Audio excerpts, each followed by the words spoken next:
Hello and welcome to the Miles Academy. In today's session, we'll discuss some important newspaper articles from 12th January 2023. For more study materials and updates, you may also join our WhatsApp group. We'll provide the link of the group in the description below. So this is the list of topics that we'll cover in today's session. Let's start. The first article for the day is about center versus union. Now, if you pay attention, then you will come to know this is not about center versus state. ये तो बहुत common हो गया center versus state, right? But this particular article जो है, it is about the two terms center and union which we tend to use interchangeably. कभी हम कहते हैं central government, कभी हम कहते हैं union government. But which one is correct? और इसका मीनिंग क्या है और यहाँ पे डिफरेंस क्या है, इसी के बारे में हम आज बात करेंगे. अब ये जो डिबेट है, this is not a new one, ये काफ़ी टाइम से चल रहा है, centre versus union. But this is been the news because the Tamil Nadu government has shunt the usage of the central government. तो अभी तमिलनाडु गवर्नमेंट ने क्या डिसाइड किया है that they are no longer going to use the term central government but they are going to use union government. Now this has again erupted the union versus the central debate. तो इसी के बारे में हम बात करेंगे. But ये जो स्टेप है by the Tamil Nadu government, now it has been seen as a major step towards regaining the consciousness of the Indian Constitution. अब कैसे, इसी के बारे में हम बात करेंगे, which can be important for our prelims. From mains it can be important from GS paper on Indian polity point of view. It has been taken from the Hindu. तो फर्स्ट यहाँ पे हम डिस्कस करेंगे about the constitutionality of the term union और centre, कि what actually the constitution prescribes.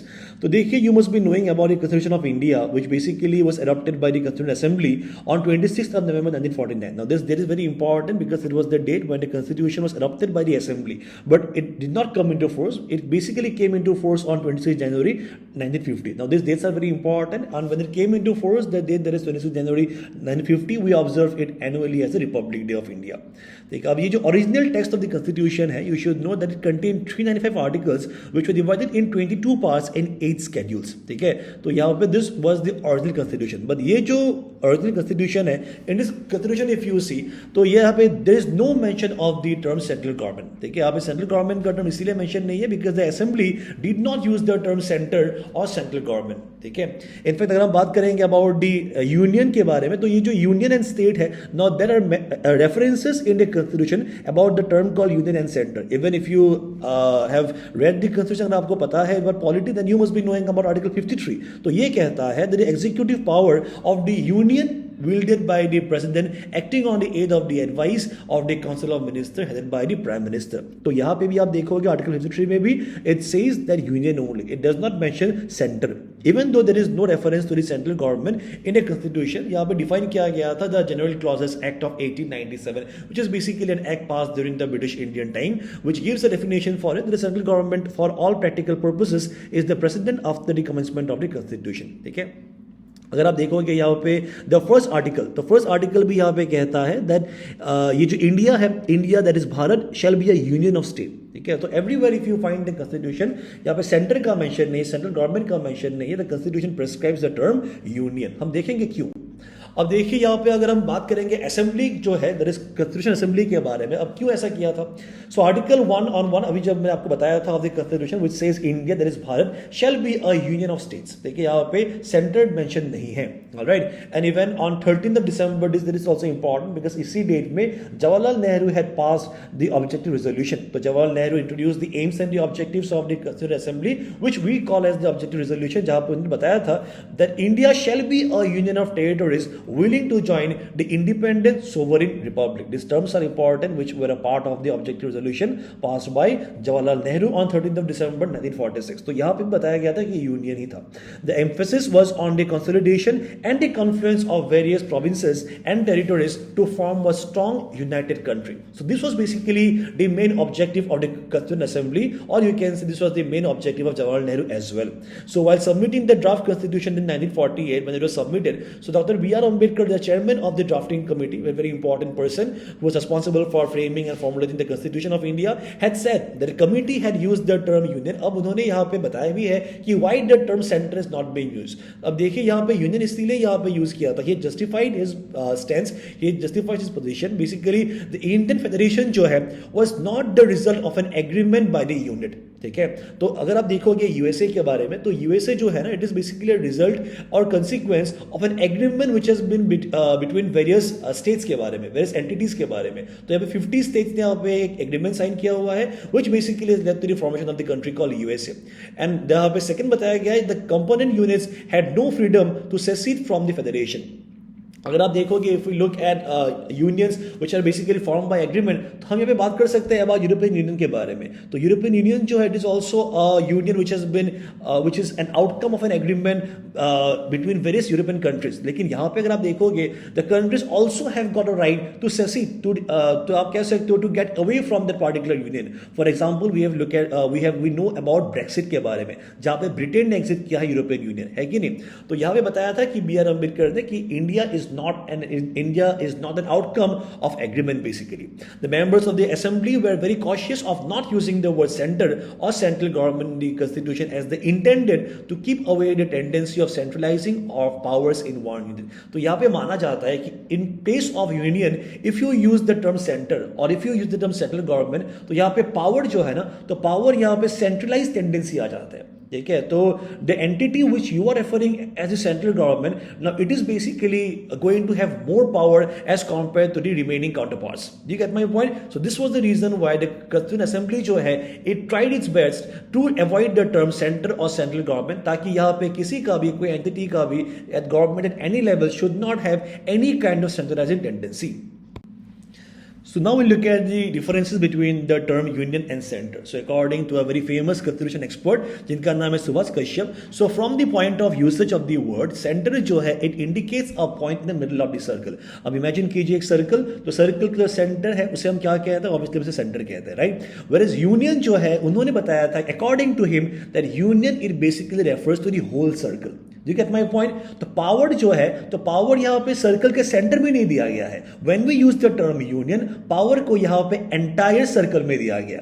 This was the reason why now I think you have got the point कि क्यों हम यहाँ पे यूनियन गवर्नमेंट यूज करते हैं and why the constitution also prescribes this term union only. So in India, the relationship between the so-called center and state as per the constitution is actually a relationship between the whole and its part. तो देखिए यहाँ पे जो relationship है it is not between the centre and आप कह सकते हो जो सर्कल है, तो सर्कल का पार्ट्स के बीच में प्लस द सेंटर के बीच में यहाँ पर रिलेशन नहीं है। It is basically between the parts and the entire circle. तो पावर जो है ये यहाँ पे सेंटर में नहीं दिया गया है, एंटायर सर्कल पे दिया गया है, ठीक है। So both the union and the states are created by the constitution and both derive the respective authority from the constitution. अब देखिए इंडिया में ऐसा तो नहीं है कि जो स्टेट गवर्नमेंट है no it basically derives its power from the centre, centre से पावर डिराइव नहीं करता है। अगर आप देखोगे सेंटर और स्टेट दोनों ही यहाँ पे आप जो पावर है वो डिराइव होता है from the constitution only. Even आपको पता होगा अबाउट दिस 7th शेड्यूल के बारे में which basically speaks about the distribution of power, ठीक है। तो यहाँ पे बताया गया है कि the state would have their own independent lease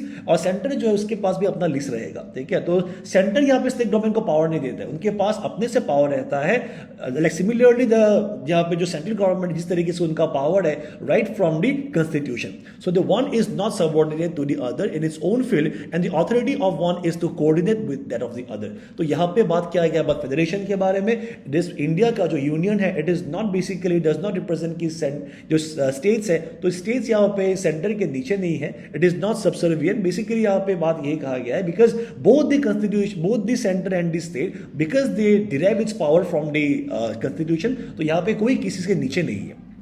यहाँ पे अगर आप बात करेंगे not just about the polity, if you also look at the judiciary, so the judiciary is also designed in the constitution to ensure that the Supreme Court, the tallest court in the country, has no superintendence over the High Court. तो अगर हम देखेंगे even though यहाँ पे Supreme Court को माना जाता है कि it is at the apex of judiciary, but you will find in the matters of jurisdiction, High Court आप देखोगे High Court और Supreme Court जो है they are quite independent in nature. Yes, ये अलग बात है कि अगर मान लीजिए कि if you are not happy with the judgment of the High Court, then you can move to the Supreme Court, but this is only under the appellate jurisdiction. देखिए otherwise the High Court और Supreme Court जो है they basically find they work in a quite you can say in an independent manner, ठीक है।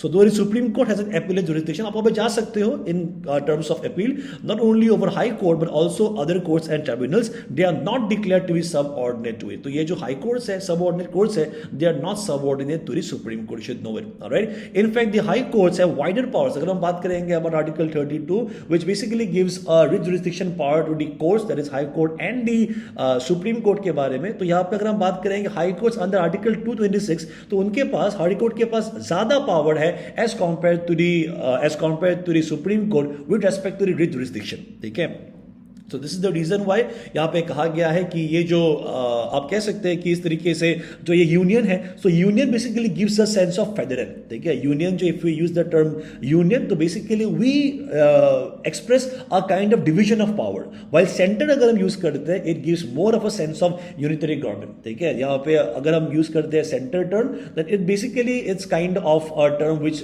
Gives more power और centralising tendency to central government. ठीक है, but practically अगर हम देखा जाए both are the same in the Indian political system. ठीक है, आप यहाँ पे कोई भी यूज कर सकते हो, ऐसा कोई इशू नहीं है, बट कॉन्स्टिट्यूशन अगर आप देखोगे it basically uses the term union government.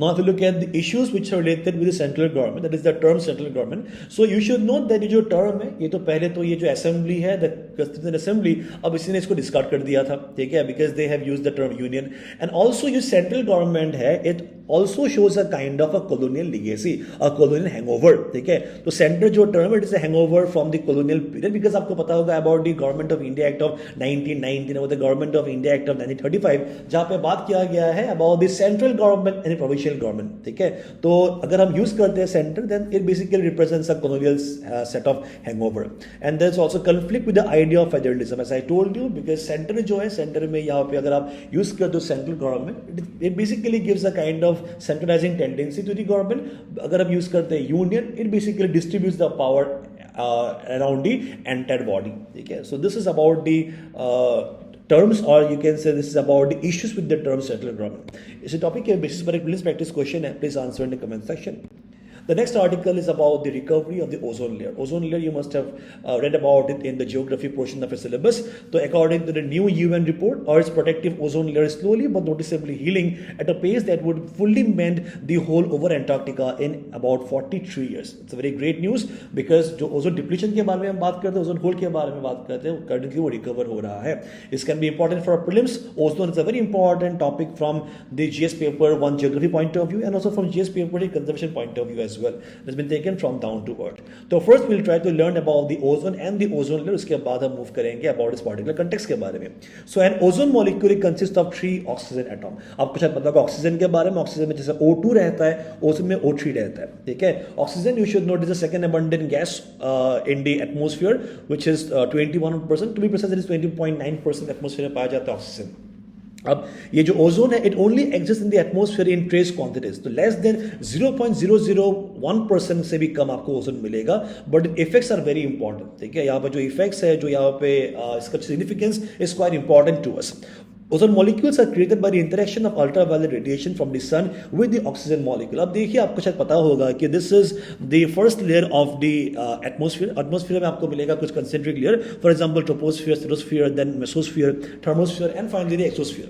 तो ये जो troposphere के ऊपर आपको मिलेगा stratosphere जहाँ पे पाया जाता है concentration of the ozone. ठीक है, अब ये जो concentration of the ozone layer है, तो यहाँ पे आप देखोगे sun का जो impact है, तो sun में रहता है UV rays.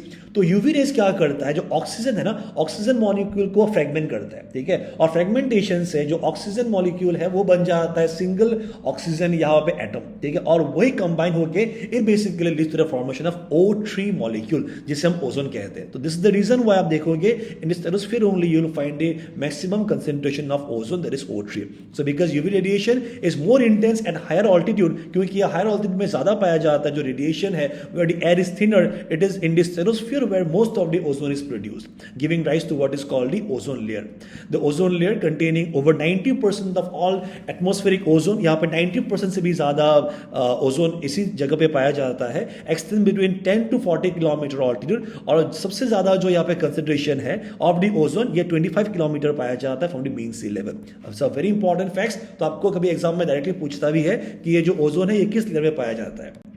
And finally if you talk about the ozone hole के बारे में, तो ओजोन होल देखिए बहुत आसानी से अगर आप समझोगे तो आप बस मान लीजिए कि ozone is a blanket in the atmosphere. तो इस ब्लैंकेट में अगर छेद होता है तो डेफिनेटली यहाँ पे जो अल्ट्रावायलेट रेज है तो they will be able to penetrate into the surface, right? तो this is the reason why यहाँ पे ओजोन जो लेयर है ये काफी इंपॉर्टेंट है, और जैसे ये ओजोन लेयर कम हो जाता है, जब जैसे डिप्लीट होता है, इसी को हम ओजोन होल कहते हैं, ठीक है? So each year for the past few decades during the southern hemisphere spring so chemical reactions involving chlorine and bromine. तो देखिए सबसे यहाँ पे जो इफेक्ट करने वाला यहाँ पे आप कह सकते हो जो केमिकल्स है, सो दे आर जो एलिमेंट्स है बेसिकली, तो they are chlorine and bromine. तो ये जो क्लोरीन एंड ब्रोमाइन है, they basically cause ozone in this southern polar region to be destroyed, ठीक है? तो यहाँ पे जो भी एक्सपेरिमेंट्स है, तो ये करके एक्सपेरिमेंट्स कंडक्ट करके यहाँ पे ये पता किया गया था that this chlorine and bromine are quite detrimental to the ozone which basically depletes it, ठीक है?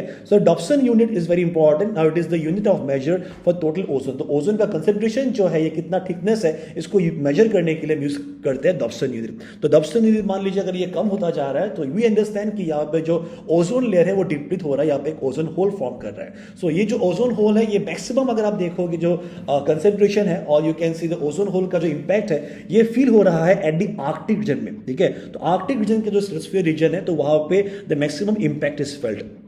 The chemicals which are basically responsible for the depletion of ozone are chlorofluorocarbon, जिसे हम CFC कहते हैं, वेरी इंपॉर्टेंट। तो CFC, halons and the carbon tetrachloride. तो यहाँ पे क्या पाया जाता है, because they contain chlorine, so this is the reason why they are harmful, they are detrimental for the ozone.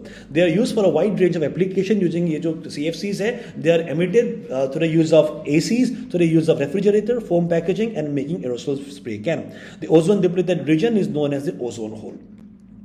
सो अभी देखिए the world has taken a number of initiative because हमने ये सब एक्सपेरिमेंट करके we have come to know that ozone is depleting specially in the Antarctica region. तो हमने बहुत सारे यहाँ पे किए हुए हैं कन्वेंशन हमने किए हुए हैं। For example the first one is about the Vienna convention. So Vienna convention 1985 में हुआ था for the protection of the ozone layer, providing a framework for the international cooperation on ozone protection, ठीक है? तो यहाँ पे जो सीरियसनेस आप कह सकते हो about the Vienna convention, now this basically came under the Montreal protocol. So this Montreal Protocol under the Vienna Convention, it was adopted in the next 2 years in 1987. These years are also important. You will be asked about it in the examination. The Montreal Protocol is a worldwide agreement to stop the production of substances causing ozone depletion. तो basically यहाँ पे हम focus कर रहे हैं in phasing down the use of CFC. It sets binding obligation for the countries to phase out the production of all the major ozone depleting substances. For example, CFC को हम यहाँ पे phase down और phase out करने के लिए जो Montreal protocol है हमने इसे साइन किया था, ठीक है? अब इसी मॉन्ट्रियल प्रोटोकॉल में यहाँ पे एक अमेंडमेंट किया गया है इन द ईयर 2016 में, जहाँ पे इसे कहा जाता है अबाउट किगाली अमेंडमेंट। ये जो किगाली अमेंडमेंट है to the Montreal protocol, now this Kigali amendment to the Montreal protocol is seeks to eliminate 80 to 90% of the hydrofluorocarbon currently in use by year 2050। अब देखिए बात, ये जो CFC है, CFC का जो यूज है हमने इसे कम कर दिया है, ठीक है? CFC का यूज हमने कम कर दिया है by what, by this Montreal protocol, ठीक है? अब मॉन्ट्रियल प्रोटोकॉल से हमने कम किया है and through that particular step we are also been able to realise some और you can say to achieve some kind of milestone as well.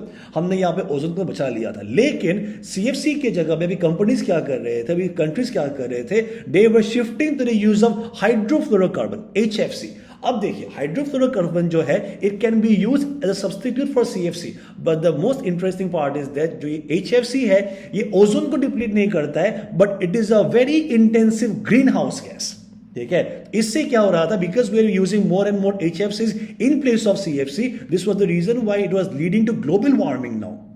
Do you get my point? तो Kigali amendment में आप बस simply आप ये समझ लीजिए कि यहाँ पे बात किया गया था about the phasing down of the use of HFCs as well, ठीक है? तो 6 to eliminate 80 to 90% of the HFCs currently in use by year 2050, which is expected to prevent another 0.3 to 0.5 degrees Celsius global warming. तो अगर आप ये HFC use करोगे ना, ozone में यहाँ पे कुछ इंपैक्ट नहीं आएगा, बट यहाँ पे इंपैक्ट किसमें आएगा, ग्लोबल वार्मिंग यहाँ पे लिमिट किया जा सकेगा। तो the Montreal Protocol was amended to extend its mandate over the HFCs that have replaced the CFCs in industrial use. As I told you, HFCs do not cause much damage to the ozone layer. The reason they are not originally banned, but they are very powerful greenhouse gases. And finally, about the current context, if you look at the findings of the report, so according to the latest scientific assessment, if current policies continue to be implemented, जो ozone layer है अब जिस तरीके से था पहले 1980s में, अब मोर देन 50 years के पहले जिस तरीके से था उस लेवल पर हम उसे रिकवर करके ले जा पाएंगे बाय 2066 ओवर एंटार्क्टिका, और यहाँ पे by 2045 over the Arctic and by 2040 for the rest of the world. But In this case, we have to strictly follow the convention like the Montreal or the Kigali Amendment जो भी है, तो यहाँ पे follow करना पड़ेगा in a diligent manner. The ozone hole has been steadily improving since 2000, and obviously यहाँ पे thanks to the effective implementation of the Montreal Protocol, by which we have phased out or phased down the use of the ozone depleting substances, for example the CFC. The assessment has reported that nearly 99% of the substances banned by the Montreal Protocol have now been eliminated from use, resulting in a slow but definite recovery of the ozone layer. The elimination of the ODS, that is the ozone depleting substances, for example CFCs, has an important climate change co-benefit as well, as the substances also happen to be powerful greenhouse gases. तो आप एक बात समझिए, जो CFC which are emitted from the ACs or the refrigerator, so they are not just ozone depleting substances, they are greenhouse gases as well. तो क्योंकि हम उसे अभी बेसिकली क्योंकि हमने उसे फेज आउट कर दिया, we have stopped using them, so इस तरीके से we are also been able to limit the global warming as well. The Montreal Protocol's achievement in repairing the ozone hole is frequently cited as a paradigm for climate action, which can be utilized to reduce the greenhouse emissions to slow the rate of global warming as well. The global warming, you should know, even though we have been able to combat the consequence of ozone layer, but still till now we have not been able to limit the global warming. तो इसे diligently आप कह सकते हो कि follow करने के लिए we can take the example of the Montreal Protocol. इसी टॉपिक के बेसिस पर एक प्लीज प्रैक्टिस क्वेश्चन है, please answer in the comment section. The next article is about the Prithvi 2 missile. So recently the DRDO has successfully carried out a training launch of the Prithvi 2 from the integrated test range. तो ये है चंदीपुर में of the Odisha coast. Now Prithvi 2 is a very important topic from GS paper science and technology point of view. It can be important for prelims and it's been taken from the financial express. तो will learn about the Prithvi 2 missile के बारे में. So Prithvi 2 जो है, it is an indigenously develop, you should know, ये India में build किया गया है. It is a surface to surface short range ballistic missile. SRBM का फुल फॉर्म है शॉर्ट रेंज बैलिस्टिक मिसाइल. ठीक है, तो ये इसे डेवलप किया गया था by DRDO under the integrated guided missile development programme. You should know कि ये पहला मिसाइल है. द पृथ्वी रेंज जो है, it is the first missile range which has been developed under this particular programme. अगर हम बात करेंगे अबाउट द पृथ्वी 2 मिसाइल के बारे में, ये पहले टेस्ट किया गया था 1996 में और इसे इंडक्ट किया गया था into the Indian arm forces in the year 2003. अब ये जो मिसाइल है, it is powered by light propulsion twin engines. It has a range of around 350 kilometre. This range is very important. ये रेंज के basis पर अक्सर question पूछा जाता है. And also it can carry a capacity of 500 to 1000 kg of warhead. It uses an advanced inertial guidance system with maneuvering trajectory to hit its target with precision and accuracy as well. So a new well-established system, the Prithvi 2 missile has been an integral part of the India's nuclear deterrence. अब ये जो news है, basically बहुत simple सा news है that India has successfully carried out a test launch of the tactical ballistic missile Prithvi 2 from the test range of the Odisha coast. अब ये जो Prithvi 2 है, इसके साथ साथ you should also have knowledge about the other missile system. For example, Agni के बारे में भी you should have some knowledge about it for the exam purpose. इस टॉपिक के बेसिस पर एक प्लीज प्रैक्टिस क्वेश्चन है, please answer in the comment section. The next article is about the national youth day. तो ये हर साल celebrate किया जाता है on today, that is 12th of January. So this basically celebrated to observe the birth anniversary of Swami Vivekananda. तो इसी के बारे में हम देखेंगे, which can be important for our prelims. Mains के लिए not that important, but Swami Vivekananda is an important topic from GS paper 1 point of view and also it has been taken from the Indian ex. अब ये जो दिन है national youth day, तो ये हर साल सेलिब्रेट किया जाता है on 12th of January to commemorate the birth anniversary of स्वामी विवेकानंद. तो 1984 में डिसीजन लिया गया था कि ये हर साल सेलिब्रेट किया जाएगा और 1985 से we have been celebrating it annually to honour and recognise Vivekananda's teaching. इस साल का थीम है, थीम बहुत ही इंपॉर्टेंट है. अक्सर यहाँ से आता है क्वेश्चन, विकसित युवा विकसित भारत. विकसित का मीनिंग है डेवलप युवा, develop youth and develop nation. So significance का अगर हम बात करेंगे अबाउट दिस पर्टिकुलर डे, तो in India the national youth day celebrated to promote the awareness of peoples right and to provide information about them and also keeping the ideals of Swami Vivekananda alive and motivating young people is the main objective of the celebration. तो यहाँ पे जो day है, it is mostly focusing on the youth. Even PM Modi was speaking about the current day के बारे में, about the national youth day के बारे में. So he highlighted the role of the youth of nation in contributing towards India becoming a developed nation. तो you know India has got a target of being a developed nation by the year 2047, which we call as the Amrit Kal. तो जो period है, हम इसे अमृत काल कहते हैं. Now this period is very significant for India. और इसी period में यहाँ पे PM मोदी ने कहा है that the youth has got a lot to contribute towards it. A number of programs are conducted on the National Youth Day, और ये जो Youth Day से हिंदी में कहा जाता है राष्ट्रीय युवा दिवस, which include yoga, then asan, then speeches, music, youth convention, essay writing. So many things are being carried out to spread awareness about this particular Youth Day. तो if we talk about Vivekananda के बारे में, तो he was born on January 12, 1863 in Kolkata and he died on July 4, 1902. तो ये जो birthday है इसी को हम सेलिब्रेट करते हैं एज नेशनल यूथ डे. उनका जो बर्थ नेम है it was Narendra Nath Dutt. His father's name was Vishwanath Dutt and his mother's name was Bhubaneswari Devi and he became a disciple. उनका जो गुरु है उनका नाम है सेंट रामकृष्ण परमहंस. तो you should remember the name of his guru, that is Ramakrishna Paramhansa, and he was the person who had introduced him the philosophies of Vedanta and yoga, which basically motivated him, influenced him throughout his life. Vivekananda is best known for his speech at the Parliament of the World Religions in Chicago in 1893. 1893 में यहाँ पे जो parliament हुआ था, he delivered an excellent speech who represented India, where he introduced the culture of India, its importance and Hinduism, etc. So these were the questions that I asked in the previous video. Let's look at the answers. The first question was about the national park and the river. Corbett, it is on Ramganga. Kaziranga, it is on Brahmaputra. Silent Valley jo hai, it is on the river Kunti. And if you talk about Bandipur National Park, it is situated in Karnataka. Some more questions I'd give you. Let's look at the answers. So jo PSU hai, which has been given the responsibility of developing the projects which have been installed at Naing and Hirong, it is NIPCO. And which of the following communities of Arunachal Pradesh celebrate the Surf Festival? It is Aka or the Koros. So for now, that was all from our side for this session. Thank you so much for joining, and we'll meet the next one. Bye bye and take care.